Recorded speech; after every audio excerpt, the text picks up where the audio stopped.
मैं बिना खा के मर जाऊंगी एकादशी में।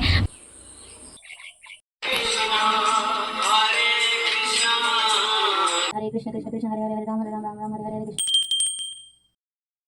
Hare Krishna guys, Radhe Radhe to all. तो आज है शयन एकादशी। एकादशी के लिए कौन कौन वेट कर रहे थे? जैसे कि हम लोगों का बर्थडे होता है तो हम बहुत दिनों से वेट करते रहते हैं, साल में कब आएगा, किस दिन मेरा बर्थडे होगा, कैसे मनाएंगे। तो एकादशी के लिए कौन कौन वेट करते हैं? जैसे कि ये साल में नहीं, महीनों में 2 बार होता है, लेकिन इस दिन के लिए कोई क्या वेट करता है? क्या इस दिन का आप लोग पालन करते हैं? कैसे करते हैं? Krishna Radhe Radhe to all. तो आज मैं आप लोगों के साथ एकादशी के महत्व शेयर करने वाली हूँ। तो तब आपको पता चल जाएगा कि एकादशी करने से क्या लाभ होता है, एकादशी क्यों करना चाहिए। युधिष्ठिर सब एकादशी करते थे और उनके वजह से उनको क्या फल मिला था। तो युधिष्ठिर ही हमेशा ही श्री कृष्ण से प्रश्न करते थे कि ये एकादशी क्यों किया जाता है। सब जैसे कि महीना में 2 एकादशी रहता है, हर एकादशी का ही महत्व है। तो आज मैं आप लोगों के साथ शेयर करने वाली हूँ। महाराज युधिष्ठिर ने कहा, हे कृष्ण, आषाढ़ मास की शुक्ल पक्ष की एकादशी का नाम और इसकी महिमा क्या है, इसके बारे में कृपा करके बताइए। श्री कृष्ण ने कहा, ब्रह्मा ने इस महत्व नारद जी से शेयर किया था। तो नारद जी से ब्रह्मा जी ने जो शेयर किया था वही श्री कृष्ण भी युधिष्ठिर को बताने वाले हैं। तो श्री कृष्ण जी बता रहे हैं, श्री ब्रह्मा ने कहा, हे नारद, इस संसार में एकादशी के समान पवित्र और कोई व्रत नहीं है। देख रहे हैं, एकादशी के समान कोई व्रत नहीं है। एकादशी इतना इम्पॉर्टेंट है, एकादशी के जैसा कोई दूसरा व्रत ही नहीं है। खुद ब्रह्मा जी बता रहे हैं नारद जी को, और हम यही एकादशी हम नहीं करते हैं। फिर सभी पापों का नाश करने के लिए ये विष्णु व्रत पालन करना एकांत ही ज़रूरी है। जो व्यक्ति इस प्रकार पवित्र, पापनाशक और सभी अभिष्ट प्रदाता एकादशी व्रत नहीं करता, उसे नरकगामी होना होता है। तो क्या आप लोग भी नरक में जाना चाहते हैं? अगर नहीं चाहते तो आज से ही, और अगर आप लोगों को हो सके तो अगले एकादशी से ज़रूर शुरू कर दीजिए। एकादशी करना बहुत ही अच्छा होता है, बहुत अच्छा फल मिलता है। आषाढ़ मास की शुक्ल पक्ष की एकादशी शयन नाम से प्रसिद्ध है। तो हम लोग को मैं पहले भी बता चुकी हूँ, ये शयन एकादशी है, और अभी महत्व पढ़ने से भी हमको पता चल गया कि ये एकादशी का नाम है शयन एकादशी। श्री भगवान ऋषिकेश के लिए इस व्रत का पालन करना चाहिए। इस व्रत के संबंध में एक परम मंगलमय पौराणिक कहानी है, मैं अब उसे बता रहा हूँ। तो अभी हम कहानी जानेंगे। बहुत वर्ष पूर्व सूर्यवंश में मांधाता नाम के एक राजर्षि थे। वे थे सत्य प्रतिज्ञ और प्रतापशाली चक्रवर्ती राजा। तो एक राजा के बारे में बताया जा रहा है। राजा से रिलेटेड ही मैंने और भी जो महत्व मैं पहले भी पढ़ चुकी हूँ, राजा से रिलेटेड होता है। मतलब कोई राजा अगर कुछ ऐसे दुख में हो या कुछ उनको परेशानी हो बहुत ज़्यादा, तब वो जब एकादशी करने लगते हैं, कहीं से सुन के हो या कुछ, तब उनका सब दुख दूर हो जाता है। तो अभी ये शयन एकादशी के बारे में सुनते हैं। बहुत वर्ष पूर्व सूर्यवंश में मांधाता नाम के एक राजर्षि थे। वे थे सत्य प्रतिज्ञ और प्रतापशाली चक्रवर्ती राजा। अपने प्रजा को अपने संतान की तरह पालन करते थे। तो वो इतने ही महान राजा थे, अपने प्रजा को अपने संतान की तरह पालन करते थे। उस राज्य में कोई भी दुख, रोग, व्याधि, दुर्भिक्ष, आतंक, खाद्याभाव या कोई अन्याय नहीं था। तो कुछ भी दुख नहीं था, कुछ दिक्कत नहीं था उन लोगों को। इस तरह बहुत दिन अत्यंत प्रसन्न रहे। बहुत दिन तक वो लोग बहुत ही अच्छे से बिताए, कुछ दिक्कत नहीं हुआ। किंतु एक समय में हठात दैव दुर्विपाक में क्रमश 3 वर्ष उस राज्य में कोई वृष्टि नहीं हुई। तो सोचिए, ज़रूर कुछ पाप के लिए ही होगा, ज़रूर कुछ गलती हुआ होगा उन लोगों से, इसलिए ऐसा हुआ कि कई वर्ष तक, 3 साल बहुत ज़्यादा है, 3 साल तक कोई अगर बारिश ना हो तो सोचिए क्या हो सकता है। दुर्भिक्ष के कारण वह देवताओं के उद्देश्य से दान मंत्र के स्वाहा, स्वधा आदि शब्द भी बंद हो गए थे। वेद पाठ भी क्रमश बंद हो गया। तब राजा के पास आए और राजा से बोलने लगे, महाराज कृपया हमारी बात सुने। शास्त्रों में जल को नार कहा गया है और उस जल में भगवान का आवास है। आप लोगों को भी पता होगा कि नारायण कहाँ रहते हैं, जल के बीच रहते हैं ना, इसीलिए उनको नारायण भी कहा जाता है। मेघरूप में भगवान विष्णु सर्वत्र वर्षा करते हैं। उस वर्षा से अन्न उत्पन्न होता है और अन्न खाकर प्रजा जीवन चलाती है। अब उस अन्न की कमी से प्रजा क्षयशील हो रही है। इसलिए हे महाराज, कृपया आप कोई ऐसा उपाय बताएं जिससे हमको राज्य में शांति और कल्याण मिले।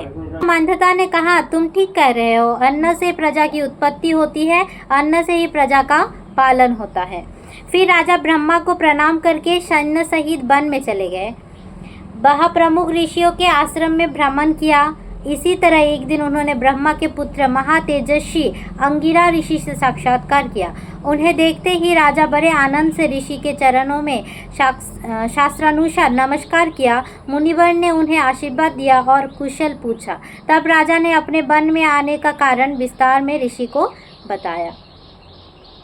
ऋषि अंगिरा ध्यानावस्था में थे।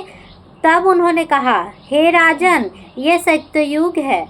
इस युग में सभी लोग वेद परायण है और ब्राह्मण के अलावा अन्य कोई भी तपस्या नहीं करता। इस नियम के बावजूद एक शूद्र इस राज्य में तपस्या कर रहा है। उसके इस आचरण के कारण ही राज्य में ये दुर्दशा है। इसलिए उसे हत्या कर देने से सभी दोष दूर हो जाएंगे। राजा ने कहा, हे मुनिवर, तपस्यारत निरपराध व्यक्ति को मैं कैसे मार सकता हूँ? सही बात है। मेरे लिए कोई और सहज साध्य उपाय हो तो कृपया वो मुझे बताए। तब महर्षि अंगिरा ने उत्तर दिया, आप आषाढ़ मास के शुक्ल पक्ष की एकादशी शायनी के नाम से प्रसिद्ध व्रत का पालन करें। इस व्रत के प्रभाव से निश्चित ही राज्य में वर्षा होगी। यह एकादशी सर्वसिद्धि प्रदायिनी है और समस्त उपद्रव को नष्ट करने वाली है। हे राजन, कृपया आप और आपकी प्रजा सहित इस व्रत का अनुष्ठान करें। की बात सुनकर राजा अपने प्रसाद में लौट आए। आषाढ़ मास के उपस्थिति में राज्य की सभी प्रजा राजा के साथ यह एकादशी व्रत का आयोजन किया। व्रत के प्रभाव से अधिक वृष्टिपात होता है। थोड़ी देर में ही अन्न की कुछ समय पहले अन्नभाव दूर हो गया। भगवान ऋषिकेश की कृपा से प्रजागण खुशी हुए। इसी कारण से सुख और मुक्ति प्रदान करे इस उत्तम व्रत का पालन सभी का कर्तव्य है। भविष्योत्तर पुराण में युधिष्ठिर, श्री कृष्ण और नारद ब्रह्मा के संवाद के रूप में एकादशी के यह महिमा का वर्णन है। तो इसलिए एकादशी व्रत करना चाहिए। जिससे सोचिए 3 साल से बारिश नहीं हो रहा था, वर्षा के ना होने के कारण इतना दुख दुर्दशा में थे प्रजागण, पूरा राज्य के लोग। तो अगर इतना बड़ा दुर्दशा कम हो सकता है तो हमारे ज़िंदगी के छोटे छोटे जो हम लोगों का दिक्कत होता है, दुख होता है, वो क्यों नहीं नाश होगा? वो तो और आसानी से नाश हो जाएगा। तो ज़रूर एकादशी व्रत कीजिए। और एकादशी में ऐसा होता है कि लोग ये भी चिंता करते हैं कि उपवास रहना पड़ेगा, कुछ खा नहीं पाएंगे, ये सब भी लोगों को रहता है। हाँ, एकादशी में आप लोगों को उपवास तो रहना पड़ेगा। एक दिन उपवास नहीं रह सकते क्या? ऐसा तो नहीं है कि निर्जला करना चाहिए। मतलब अगर आप कर सकते हैं तो अच्छी बात है। अगर पहला तो होता है निर्जला, फिर अगर आप निर्जला नहीं रह सकते तो आप जल भी पी के आप कर सकते हैं। फिर आप जल पी के भी अगर आपको दिक्कत है कुछ तो आप फल खा सकते हैं। फल के उसके बाद भी आप फलाहार, साबूदाना, फिर बादाम, यस बहुत कुछ है खाने के लिए। ऐसा मत सोचिए कि नहीं मैं बिना खा के मर जाऊंगी एकादशी में, बिना खा के मेरा तबीयत ख़राब हो जाएगा इसलिए मैं एकादशी नहीं कर सकती। ऐसा मत सोचिए, ऐसा कुछ नहीं है। बहुत कुछ आप प्रसाद भोग लगा के बहुत कुछ आप प्रसाद पा सकते हैं। तो ज़रूर एकादशी कीजिए।